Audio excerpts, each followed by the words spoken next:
है उसे लाइक और शेयर जरूर करना इंग्लिश में जयदीप सिंह यूट्यूब चैनल पे, ठीक है।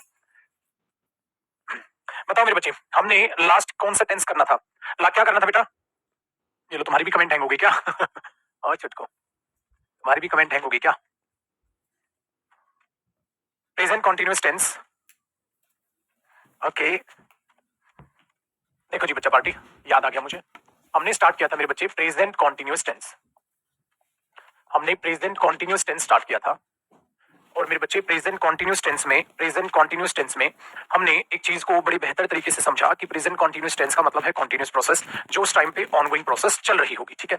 फिर हमने इसमें देखा कि जो प्रेजेंट कॉन्टिन्यूअस टेंस है उसका एक कॉन्सेप्ट मैंने कराया कि बेटा प्रेजेंट कॉन्टिन्यूअस टेंस की आप हिंदी ना करें, मीनिंग कॉन्टेक्स्ट यानी कि सेंस को समझ के चलें।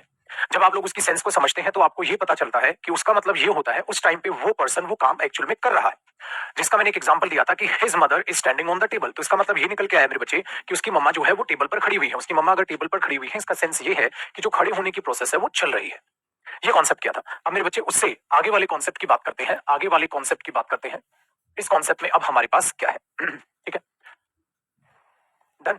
देखो बेटा, अब इस चीज में हमारे पास क्या है कॉन्टिन्यूस प्रोसेस में मेरे बच्चे, जब आपके पास कॉन्टिन्यूस प्रोसेस हो, जब आपके पास कॉन्टिन्यूस प्रोसेस हो, हाँ जी, और बेटा प्लस में फोर या सिंस करके टाइम फैक्टर आ जाए, प्लस में क्या आ जाए मेरे बच्चे? टाइम फैक्टर आ जाए, तो क्या कॉन्टिन्यूस प्रोसेस सही रह पाएगी या गलत हो जाएगी? एक बार एक एग्जांपल से जरा समझने की कोशिश करते हैं।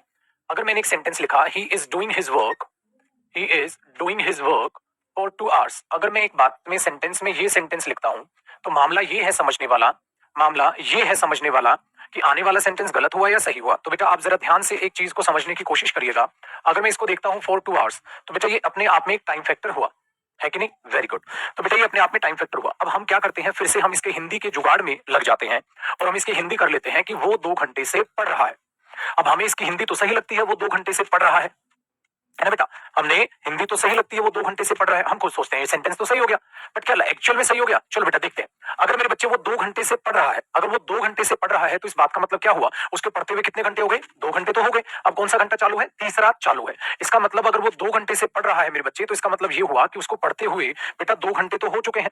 इसका मतलब जो ये 2 घंटे हो चुके हैं तो ये तो परफेक्ट है, मतलब 2 घंटे तो उसने पढ़ लिया, है ना बेटा? ये तो परफेक्ट टाइम है। वेरी गुड बेटा, परफेक्ट टाइम का मतलब क्या हुआ? जो टाइम कंप्लीट हो चुका है, तो बेटा ये तो कंप्लीट टाइम यानी कि परफेक्ट टाइम है। Very good. तो वो 2 घंटे से पढ़ रहा है, तो 2 घंटे तो हो गए, कौन सा चालू है? तीसरा, मतलब प्लस जो थर्ड आवर स्टार्ट हुआ है, जो थर्ड आवर उसका स्टार्ट हो रखा है, वो अपने आप में कौन सी प्रोसेस हुई? कॉन्टिन्यूस प्रोसेस हुई। Very good. तो मेरे बच्चे सोचने समझने वाली बात ये है, अगर मैं इस एरर को यहां से यूं करता हूं, अगर इस एरर को मैं यहां से यूं करता हूं, तो बेटा एक बात बताओ, जब यहां परफेक्ट हुई इसका मतलब उसने 2 घंटे में कुछ काम तो किया होगा, जो काम किया वो क्या है? परफेक्ट। और जो अभी भी चल रहा है मेरे बच्चे वो क्या है? कॉन्टिन्यूस। क्या बेटा हमें परफेक्ट मिला? नहीं मिला सर, तो काट दो। क्या बेटा हमें कॉन्टिन्यूस मिला? हाँ सर मिला। तो मेरे बच्चे इसकी कोई गलती नहीं है। मेरी बातों को बहुत ध्यान से सोचना समझना, ठीक है? तो बेटा हमने क्या देखा, इसकी इसमें कोई गलती नहीं है। तो डूइंग तो अपने आप में सही है क्योंकि बेटा हमें कॉन्टिन्यूस भी तो चाहिए।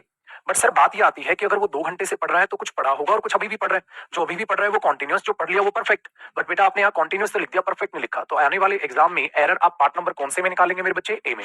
अगर मैं ए में पार्ट में एरर निकालता हूं तो मुझे यहाँ हैज बीन और ऐड करना पड़ेगा। देखो बेटा हैज बीन कैसे आया? इसको अगर आप परफेक्ट में कन्वर्ट करोगे तो परफेक्ट में हेल्पिंग वर्ब क्या होती है? हैज और है, और उसके बाद वर्ब की कौन सी फॉर्म आती है? Third form. तो बेटा ही के साथ क्या आया? हैज। और मेरे बच्चे छुटकु मियां एक बात को इतना बता मेरे बच्चे कि जो इज है उसकी थर्ड फॉर्म क्या होती है? बीन।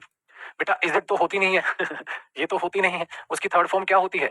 वेरी गुड, उसकी थर्ड फॉर्म होती है बीन, इसलिए हमने लगा दिया हैज बीन। बेटा ये हैज बीन जुड़ के क्या बन गया? परफेक्ट। और बेटा वो डूइंग अपने आप में क्या बन गया? कॉन्टिन्यूस। तो हमें मिल गया परफेक्ट कॉन्टिन्यूस, जिस हिसाब का लॉजिक था। तो आपने क्या सीखा मेरे बच्चे? आपने क्या सीखा कि जब फोर या सिंस जब टाइम आता है तो खाली कॉन्टिन्यूस, अगर मैं प्रोसेस की बात करता हूँ, खाली कॉन्टिन्यूस प्रोसेस की बात करता हूँ तो वो गलत नहीं होती, बट उसके साथ हमें परफेक्ट भी लगाना होता है।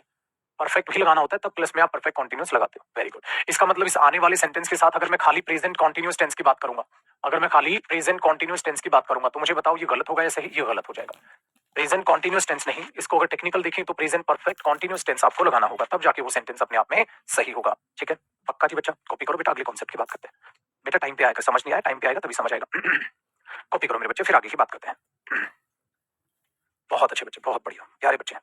तो बेटा बचपन में आपने इसको क्या कर लिया था? बचपन में आपने इसको रट लिया था, याद है ना? बचपन में आपने क्या किया था मेरे बच्चे? इसको रट लिया था। आपने क्या रट लिया था? आपने सीधा सीधा ये रट लिया, ठीक है, सीधा सीधा ये रट लिया कि प्रेजेंट कॉन्टिन्यूस टेंस में समय जो है नहीं आता। बेटा उसको रटना नहीं है, उसको समझना है।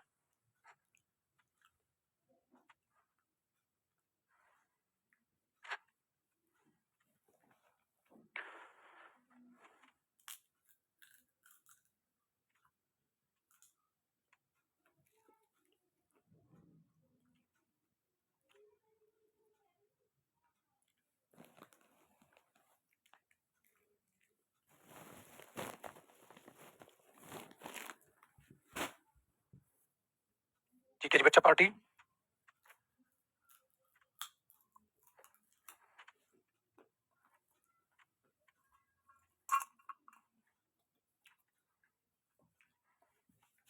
चलो जी बेटा, तो ये कॉन्टिन्यूस प्रोसेस की अपने आप में बात हुई। अब कॉन्टिन्यूस प्रोसेस का एक और बहुत प्यारा सा मैं यूज आपको सिखाता हूँ बेटा, उसे समझने की सोचने की कोशिश करना, ठीक है जी। ठीक है, अब मजा आ गया। हाँ, अरे बहुत प्यारे बच्चे हैं बेटा। एक बात है जो तुम्हें बतानी है, ध्यान देना मेरे बच्चे, ध्यान देना। जब हम कॉन्टिन्यूस की बात करते हैं तो कॉन्टिन्यूस प्रोसेस एक बड़ी प्यारी सी चीज को दिखाती है। उस प्यारी सी चीज को जरा समझना, ठीक है। आपने अपने दोस्त से एक बात बोली, पहले मैं एग्जांपल लिखूंगा बेटा, पहले आपको बताऊंगा, फिर मैं आपको जो है चीजें समझाऊंगा, ठीक है। मैंने बोला बेटा, आज आप बड़ी मेहनत से काम कर रहे हैं, आज आप बड़ी मेहनत से काम कर रहे हैं। इसका मतलब क्या हुआ मेरे बच्चे? इसका मतलब क्या हुआ? क्या वो हर दिन मजे से काम करता है, अच्छे से मेहनत से काम करता है, या सिर्फ आज कर रहा है? मुझे भेज सोचो दो, और बताओ मुझे बच्चे। भी देखनी है।